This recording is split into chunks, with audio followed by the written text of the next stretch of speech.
কি খবর সেলিম ভাই, দুইজনের কি অবস্থা? কথা কন, চুপ করে থাকলেন কে? হামিদ, কি হচ্ছে বলো তো? দুইজনই মরে গেছে স্যার। মরে গেছে মানে কি? অফিসে বসে থেকে মশা মারেন নাকি? কি দায়িত্ব পালন করছেন? কি থেকে যে কি হয়ে গেল কিছুই বুঝতে পারলাম না। দুইজনের খাবারের মধ্যে এক ধরনের সায়ানাইড বিষ মিশানো হয়েছিল। ছেলে খাবার কে দিছিল হামিদ? কনস্টেবল মুকলেশ খাবার দিয়ে কিছুক্ষণ পরে এসে দেখে যে দুইজন মেঝেতে কাতরাচ্ছে আর মুখ দিয়ে ফেনা উঠিচ্ছে। তারপরে আমরা হাসপাতালে আনতেই মারা গেল। বাহ, কি অদ্ভুত কাহিনী শুনালেন। ডিবির হেফাজতে থাকাকালীন দুইজন পুলিশ কর্মকর্তা বিষ খেয়ে মারা গেল। এই মেয়ে, এটা কি নাটক শুরু আছে? ছেলের মধ্যে বিষ গেল কেমনে? তে কনস্টেবলকে গ্রেপ্তার করছেন? জি স্যার, ওকে তো তখনই গ্রেপ্তার করছি। জিজ্ঞাসাবাদ করেননি খাবারের মধ্যে কেন বিষ মিশল?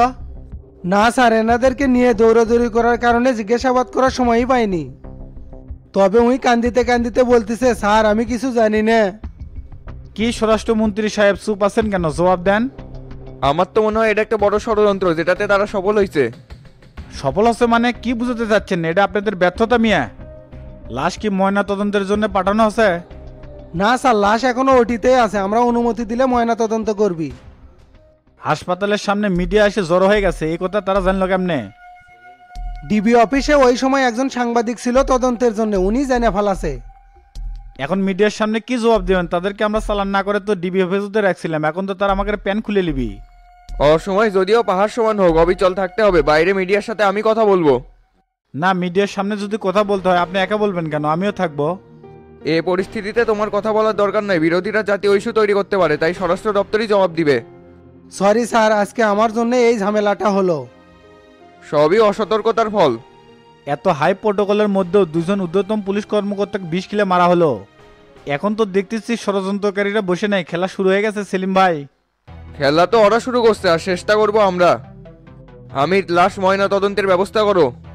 ঠিক আছে স্যার, আমি ডাক্তারকে বলে দিচ্ছি। তাহলে আমি ডাক্তারদের সাথে কথা করছি, আপনি মিডিয়া সামলান। আর সাংবাদিকদের সাথে রাস্তায় কথা বলার দরকার নেই, হাসপাতালের অডিটোরিয়ামে কথা বলেন। আচ্ছা ঠিক আছে।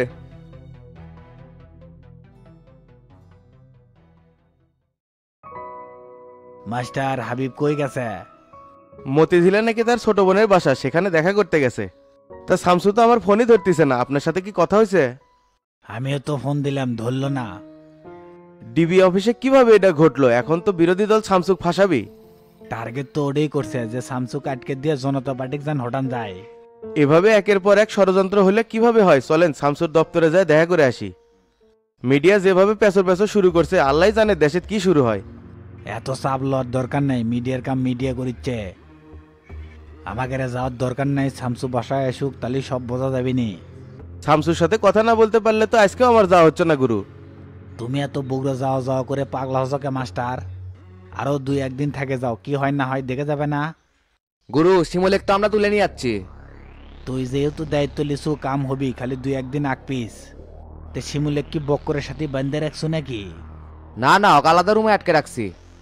তে মাস্টার চাচা কেমন আছেন? আসি আলহামদুলিল্লাহ, তার রমজান এক তো মেলা দিন পর দেখলাম। উই তো মিশনে আসছিল মাস্টার, ফ্যাক্টরিতে আগুন লাগানোর মেন ভিক্টিমে তো উই খুঁজে বের করছে। ওস্তাদে ফোন দিলাম, ফোন তো ধরলো না। কখন আসবি? শামসু আমাদের কারো ফোনই ধরতেছে না। কি কন, কোনো সমস্যা হলো নাকি? সমস্যা বলতে ডিবি হেফাজতে থাকা অবস্থায় ডিএসপি আর ওসিকে 20 কিলো মারা হয়েছে। এটা নিয়েই হয়তোবা দৌড়াদৌড়ির মধ্যে আছে, যার জন্য কারো ফোন ধরিচ্ছে না। ষড়যন্ত্র, শত্রুরা আবার মাথা ছাড়া দিয়ে উঠছে ওস্তাদের ক্ষতি করার জন্য। আমরাও সেটাই ভাবতেছি রে রমজান। তাহলে তো এটি বসে থেকে লাভ নাই, আমি ওস্তাদের কাছে গেলাম। ওই কুটে আসছে, তুই কেমনে সেটা খুঁজে বের করবো? আমি খুঁজে নিবনি গুরু। রমজান কিন্তু সেই কাজের চ্যাংরা, শামসুর জন্য জীবনও দিতে পারে মাস্টার। এই যুগে এমন বিশ্বস্ত ছেলে পাওয়া খুব মুশকিল।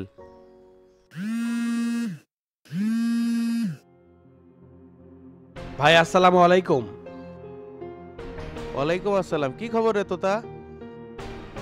খবর বলতে আপনি ঢাকা থেকে কবে আসবেন? ঢাকাত মনে হয় আরো একটা দিন থাকা লাগবে রে, এদিকে তো শামসুর কাজে ব্যস্ত হয়ে গেছি। ও, তে নন্দীগ্রামের কমিটির কখন কি করবেন? আমি আসি আগে, মঙ্গলবারে ওই কমিটি দিয়ে দেবো। আচ্ছা ঠিক আছে।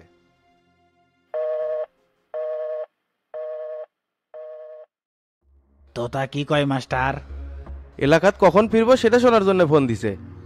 ও ও আচ্ছা, তে চলো ভেতরে যাই খাওয়া দাওয়া করি। ঠিক আছে চলেন।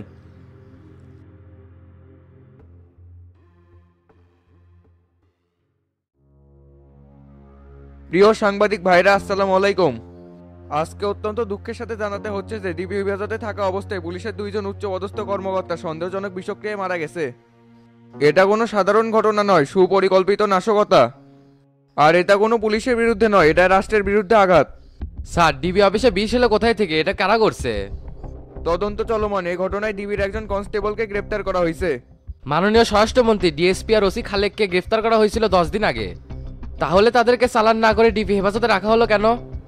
ডিএসপি মঞ্জুরুল আর ওসি খালেক বিগত সময় গুম খুনের সাথে জড়িত ছিল।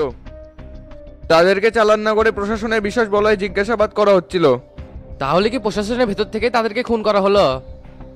এটা স্পষ্টভাবে সিন্ডিকেট বা নাশকতার চক্রের কাজ। আমি পরিষ্কারভাবে বলে দিচ্ছি, এই ঘটনার সাথে যেই জড়িত থাকুক, যত ক্ষমতাবানই হোক, কেউ ছাড় পাবে না। স্যার এই ঘটনার সাথে সরকারের ভেতরের কেউ কি জড়িত? আমরা যেহেতু একজন কনস্টেবলকে গ্রেপ্তার করছি, জিজ্ঞাসাবাদে সবই বের হবে।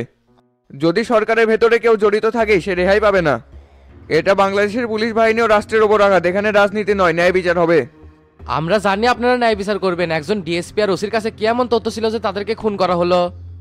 দেখেন, আমরা সন্ত্রাস ও দুর্নীতির ওপর জিরো টলারেন্স জারি রাখছিলাম। বিগত সময়ে নাগরিক পার্টির 4 নেতার গুম হওয়ার তদন্ত চলতেছিল, যার মূল সাক্ষী ছিল ডিএসপি মঞ্জুরুল আর ওসি খালেক। তাহলে কি এটা ধামাচাপা দেওয়ার জন্যই তাদেরকে মেরে ফেলা হলো? সেটা তদন্তের মাধ্যমে বের হবে। আমি দেশবাসীর কাছে অনুরোধ জানাবো, অপপ্রচার বা গুজবে কান দিবেন না। এই হত্যাকাণ্ডের মূল হোতাদের নাম ঠিকানা খুব শীঘ্রই প্রকাশ করা হবে। স্যার আপনারা কাদেরকে সন্দেহ করতেছেন? তদন্তের স্বার্থে এখনই কিছু বলতে যাচ্ছি না, শুধু এটাই বলবো, ষড়যন্ত্র করে কেউ পার পাবে না। স্যার আমাদের আরো একটা প্রশ্ন ছিল। না, আর কোনো কথা হবে না। পুরো ঘটনা তদন্তের মাধ্যমে বের হলে আপনাদের সামনে সব প্রকাশ করা হবে।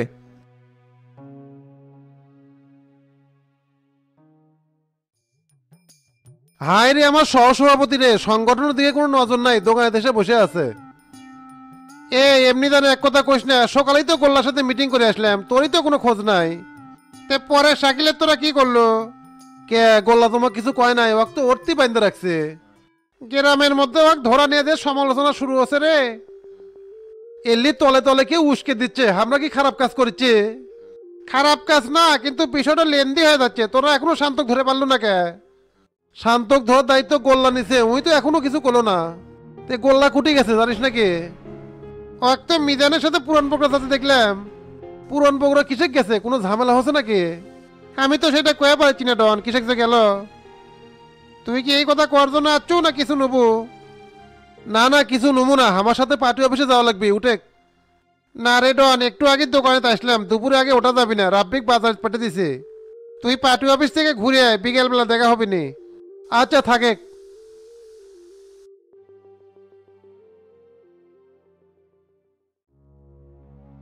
ভাই এতদিন পার হয়ে গেল, কিছুই তো করলেন না। আকাশ, ওই তো সত্যি সত্যি মাদকের ব্যবসা করে রে। এখানে থানার ওসিও জড়িত আছে, এমনকি সভাপতিও জানে। কোন কি ভাই? তাহলে তো থানাতে রাখার কথা, গোল্লা আটকে রাখছে কিসেক? শামসুর ছোট ভাই, যা করবি সেটাই সই। আর ওরা তো মাদক বিরোধী অভিযান চালাচ্ছে। দীর্ঘ 10 বছর হলে জনতা পার্টির রাজনীতি করি, তাই বলে কি আমরা ফেভার পাবো না? আমার ছোট ভাই না হয় মাদকের ব্যবসা করছে, চ্যাংরাটাকে এইবারের মতন ক্ষমা করে ছেড়ে নেওয়া যায় না? বুঝতে পারছি, ওসিকেও ধরাই লাগবি, কিন্তু সেই জন্য যে আবার থানায় মাদকের মামলা হবে, তখন কি করব? থানাত না যায় বিষয়টা চুপচাপ মিটান যায় না? ডন আর গোল্লা কি চাই সেটা আমি দিতে রাজি আছি। ঘটনা তো ডন আর গোল্লার মধ্যে নাই রে, থানাও জড়িত আছে। তাই মালদা দিবার চাচ্ছে, ওটি ঢাল লাগবি। আর একবার ওসিক যদি এরা প্রেশার দেয়, তখন সাগিলেকে এমনি থানার দিয়ে আসবি, আর তখন তুই 50 জামিন নিয়ে আসতে পারবো। আমি কি ভাই ডন আর গোল্লার সাথে একবার কথা কয়ে চেষ্টা করে দেখবো নাকি? ডন সভাপতি হলেও সেই যোগতা নাই, ওই তো গোল্লার ইশারায় চলে। তাহলে তুই গোল্লার সাথে আলাদা করে কথা কয়ে পারিস, কিন্তু সাবধান, উল্টাপাল্টা করলে খবর করে দিবি। কি রে আকাশ, তুই এটি কি করিস? তোর তো মারি টারি যাওয়ার কথা ছিল। ভাই ওটিতে আমি গেছিলাম, কাজটা শেষ করে পার্টি অফিসে চলে যাচ্ছি। এ তোতা দাঁড়িয়ে আছুকে, বসেক। চাচা, নন্দীগ্রামের কমিটি তো সামনে মঙ্গলবারে দেওয়া হচ্ছে। মাস্টারের সাথে যোগাযোগ আছে নাকি? হ, কথা হচ্ছে, কালকে সন্ধ্যার মধ্যে বগুড়া চলে আসবি। এ আকাশ, দাঁড়ালু কে? বসেক। না ভাই ঠিক আছে, আপনার সামনে বসলে বেয়াদবি হয়ে যাবি। তাহলে এতক্ষণ সবিক চাচার সামনে কেমনে বসে আসিল? তেল মারা রাজনীতি করা যাবে না রে আকাশ। আমাদের কর্মীরা মেধাবী হবে, ভালো ছাত্রকে দলে ভেড়াতে হবে, তা না করে তুই বস্তির টকাইতে দল ভরা চুকে। দলের মধ্যে সবচেয়ে সলিড হিসেবে আমি চলি ভাই, টোকায়ের গ্যাং তো তৈরি করছে বদি আলম খোকন। তোরা সবাই একই গোয়ালের গরু, সাদাবাজি টেন্ডারবাজি ফিটিংগিরি করে চলিস। এতে করে জনতা পার্টির ভাবমূর্তি কি ভালো থাকিচ্ছে? যে মানুষগুলোর সাথে অন্যায় করতেছিস দলের প্রভাব কাটে, ভোটের সময় আসলে তারা কি জনতা পার্টির ভোট দিবি? তো তা এটা ঠিক কছে রে, দুর্গের গুরু বগুড়া শহরে ঝামেলা করতেছে, সামনের কাউন্সিলে তোরা একটা পদ পাবো না। ভুল তো আপনারাই ধরে দিবেন চাচা, আপনাদের আদর্শ ধরেই তো রাজনীতি করি। এখন আপনাদের দুজনের কাছে অনুরোধ, শাকিলে কেন ছাড়ানোর ব্যবস্থা করেন। তুই যা, আর কালকে সন্ধ্যায় 30-40 জনের সাথে নিয়ে আসবো, মাস্টার আসবি। আচ্ছা চাচা ঠিক আছে, আমি তাহলে গেলাম। শোন তো, তা একটা সকেট আছে, করবো নাকি? কিসের সকেট? ঝাড়ে কাশেন তো। শাকিলে ভুল স্বীকার করাইয়া তুই আর আমি মিলা ছেড়েলেই এই সুযোগে আক্কাসের কাছ থেকে 10 লাখ খসান যাবে। আপনি দেখেছি রাজনীতির নামে প্যাট নীতি করবেন, চ্যানেল যদি কোনোভাবে ফাঁস হয় মান সম্মান থাকবি। আবার আপনি এমপি হবার চাচ্ছেন, এগুলা চাটাচাটি বাদ দেয় নমিনেশন নিয়ে ভাবেন। ভাই আপনি যেটা তো আমাকে বারবার ফোন দিচ্ছে, আপনার নাম্বার বলে বন্ধ। থাক, পরে কথা কয়ে নেমনি। ডন বসেক, কিরে তোরা তোর জ্যাঠো তো খুঁজে কিসেক? সেটা তো কবের পাচ্ছি না, তবে একজনের জমি জাল দলিল করে মেরে নিছে, সেটা নিয়ে বেগজিত পড়ছে। ওই লোকের বয়স হচ্ছে, তা আক্কিল হয় নাই, সবই ছাত্রের মতো খালি খাও খাও অভ্যাস। বেদবের মতো কথা কস করে ডন, তো তার জ্যাঠোর সাথে আমাকে তুলনা করিস, আমার কি খাওয়ার অভ্যাস? ও চাচা, এলে পেশাল বাদ দেন তো। না রে তোতা, ডন কয়েকদিন হলো আমার সাথে খুব বেদবি করতেছে। এই যে ব্যাকিলের মতো আরেকটা কথা বলেন, আমি আপনার সাথে কি বেয়াদবি করছি? তুই যে গিয়ারে কথা কস, এটা কি কোনো বেদবি না? পৌর সভাপতি হচ্ছে তো, এই জন্য গরম বাইরে গেছে, এত উড়িস না, মাটিতে পড়ে যাবো। না ভাই, আমি এই লোকের সাথে কি গরম দেখালাম? আপনি কোন তো গতকালও শাকিলেক ছাড়ানোর ব্যাপারে আমার সাথে খুব খারাপ আচরণ করছে। আজকাল মানুষের বোঝানোটা যদি খারাপ আচরণ হয় রে, ঠিক আছে, আর কিছু কমো না। আপনার বোঝানোর দরকার নাই, যে পাট শার্ট নিচ্ছেন এমপি হলে যে কি করবেন। তুই এত বেশি কথা কোস কি জন্য? বাইরে যা। আচ্ছা ভাই, যাচ্ছি।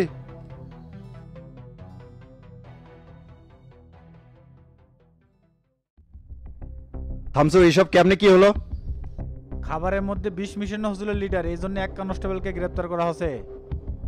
তো এইসব মিডিয়া জানলো কেমনে? এই তথ্য ডিবি অফিস থেকে ফাঁস হচ্ছে লিডার। এমনিতেই বিদেশি নিউজ চ্যানেলগুলো পিছনে ঘুরঘুর করতেছে, এখন আমি জবাব কি দেবো বলো তো? এটা সম্পূর্ণ একটা চক্রান্ত, যাতে জনতা পার্টি চাপে পড়ে যায়। এই জন্য তো তোমাকে আমি আগেই বলছিলাম, যা করা সাবধানে করতে হবে। তে কনস্টেবলকে কি জিজ্ঞাসাবাদ করা হয়েছে, কার ইশারা করলো, কেন করলো? জিজ্ঞাসাবাদ এখনো করতে পারিনি। শুধু একজনকে জিজ্ঞাসাবাদ করলে হবে না, ডিবি অফিসের প্রত্যেককে জিজ্ঞাসাবাদ করবা। আচ্ছা ঠিক আছে, বিষয়টা আমি দেখতেছি। স্যার, এটা আমাদের পুলিশ ডিপার্টমেন্টের জন্য কলঙ্ক। লকআপের ভেতরেই যদি আমরা নিরাপত্তা না দিতে পারি, তাহলে সাধারণ জনগণ আমাদের উপরে কি ভরসা করবে? তাদেরকে চালান না করে কেন ডিবি অফিসে রাখা হয়েছিল, তুমি কি এটা জানতে না সালামত? জানতাম স্যার, কিন্তু কিছু করার ছিল না। স্বরাষ্ট্র দপ্তরের উপরে তো আমি কথা বলতে পারি না। সেলিম আর শামসু স্যার পুরো বিষয়টা তদারকি করতেছিল।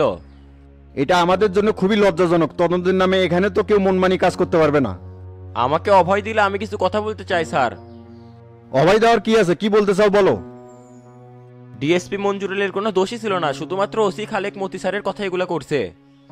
আমি মঞ্জুরুলের ব্যাপারে ভেটো দিছিলাম, তারপরেও আমার কথা ওভারটেক করে তাকে গ্রেপ্তার করা হয়। এটা সম্পূর্ণ প্রশাসনিক শত্রুতা, এতে করে পরিস্থিতি আরো উত্তপ্ত হবে।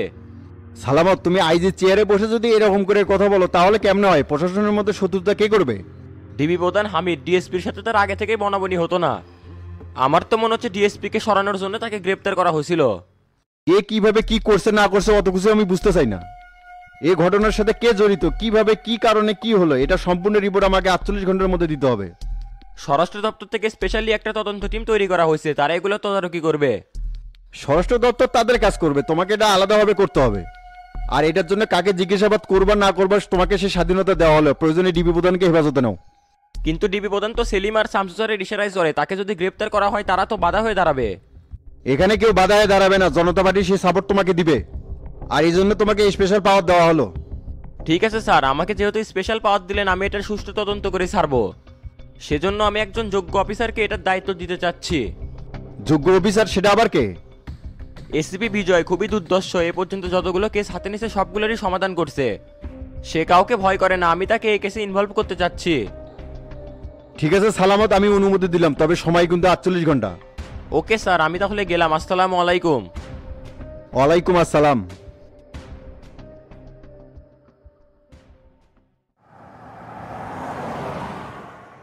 মাই একটা জিনিস খেয়াল করছেন, জাহাঙ্গীরে কিন্তু 2-3 দিন হলে দেখা যাচ্ছে না, নিশ্চয়ই কোনো ধান্দা করিচ্ছে। তুই নিজে ধান্দা বাস্ত তাই মনে হচ্ছে, আন্দাজে এক কথা কোষকে জাহাঙ্গীর হিসাব করে চলা লিখবি। শাকিলের বাপের আচরণ ভালো লাগলো না, মিসাই থানার যে অভিযোগ করলো। অভিযোগ করছে তাই কি হচ্ছে ভাই, পুলিশও জানুক আপনি কেডা। জানানোর জন্য আমি কিছু করি না, শামসু ছোট ভাই থেকে হিসাব নিকাশ করে চলা লাগবি। আমরা কিন্তু ইচ্ছা করলে বহুত মান কামাতে পারি।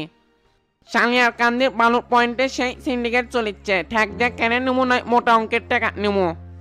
একবারে 2 নাম্বারই পথে ইমানদারি কাম হবে ভাই। ওই কলাম না, তুই নিজে একটা বড় ধান্দাবাজ। আমি এগুলো করলে শামসু ভাইয়ের মান সম্মান নষ্ট হবি মাদারি, তুই এলে বুঝবো কেমনে? কেরে পুরান বগুড়া যেতে এত সময় লাগে কৃষক, এদিক দিয়ে ঢুকাছো কি জন্যে? ভাই এই সময় 7 মানার সেই জ্যাম থাকে, তাই চলে সেই তলা দিয়ে ঢুকাছে। তাড়াতাড়ি চবে, পার্টি অফিস আবার আসা লাগবি।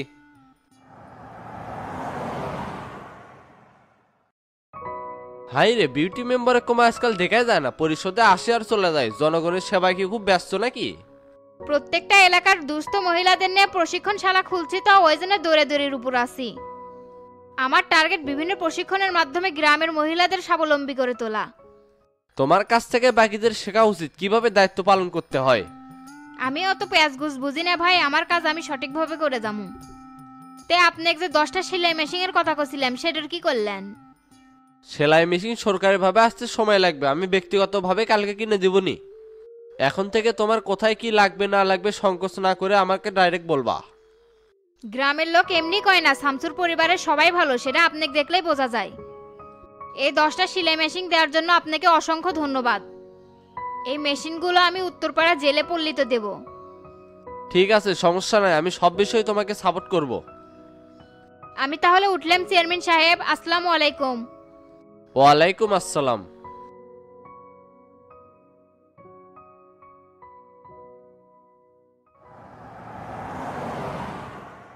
না, একটা সমস্যার সমাধান করতে করতে আরেকটা ঘাড়ে আসে বলল। থানার মধ্যে বিষ খেলে মেরে ফেললো, এটা তো ছোটখাটো বিষয় না। ওস্তাদের কাছে গেলেই সবকিছু বোঝা যাবেনি। কনস্টেবল যেহেতু ধরা পড়ছে, ওস্তাদ মনে ডিবি অফিসে আছে, ওখানেই যাই।